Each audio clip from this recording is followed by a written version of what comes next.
Pozor, pozor, kralj in kraljica na obisku v Ljubljani. Jugoslovanska vladarja sta si leta 1920 ogledala ponos mesta, ljubljanski velesejem. Ta je vest o aktualnem napredku na raznolikih področjih ponesel ne le po slovenskem prostoru, temveč tudi širše po tedanji državi. Fascinacija obiskovalcev, vseh, tudi kraljevskih, je jasno vidna v množici ohranjenih časopisnih poročil, oglasov in predvsem arhivskih fotografskih posnetkov, ki osvetljujejo bogate razstavne programe znotraj paviljonov in množico radovednih obiskovalcev, ki so si vsako pomlad in jesen prizadevali videti ta znameniti velesejem. Dobrodošli torej na ljubljanskem medvojnem dogodku leta!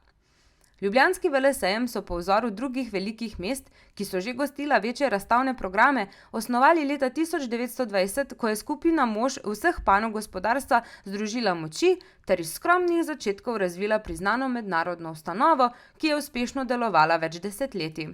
Ureditev razstavišča in na njem stoječe velesejemske razstavne paviljone je projektiral arhitekt Josip Costa Perarja, ki je bil znan tudi kot arhitekt bogatega ljubljanskega meščanstva v času med obema vojnama. Za prvi velesejem so na površini okoli 25.000 kvadratnih metrov postavili 5 velikih provizoričnih lesenih razstavnih paviljonov in približno 20 manjših v lasti posameznih razstavljalcev. Leto kasneje so zgradili še 2 velika razstavna paviljona. Po vseh dograditvah so bile velesejemske stavbe razporejene na 38.000 kvadratnih metrih. Veliko razstavišč, ki so obiskovalce gotovo izlakotili in utrudili.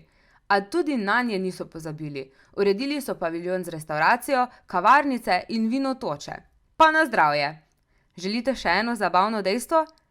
Državni higienski zavod je najel enega izmed paviljonov in v njem uredil stalno poučno razstavo o higieni, dostopno vse do leta 1932, ko je v paviljon treščila strela in je pogorel. Ja, ampak še hujši časi so sledili manj kot desetletje kasneje. Zadnja velesejemska prireditev je bila jeseni leta 1941, na kar so ga zasedli okupatorski vojaki ter tu vzpostavili vojašnico in parkirišče za vojaška vozila, v paviljonih pa delavnice in skladišča. Vojska je tu ostala tudi po koncu vojne.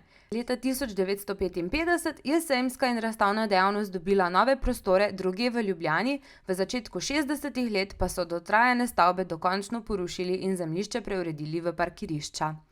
Ljubljanski velesejem je bil prva in s tem najstarejša sejemska organizacija v kraljevini. Je dobra priložnost za promocijo domače proizvodnje in tudi pokazatelj gospodarske uspešnosti države v 20. in 30. letih prejšnjega stoletja. Razstavi, ki sta potekali 2-krat letno, sta dobili tudi mednarodno razsežnost. Od več kot 12.000 razstavljalcev je bilo v 2 desetletjih okrog 3.000 tujih. No, Ljubljana kaj podobnega danes nima.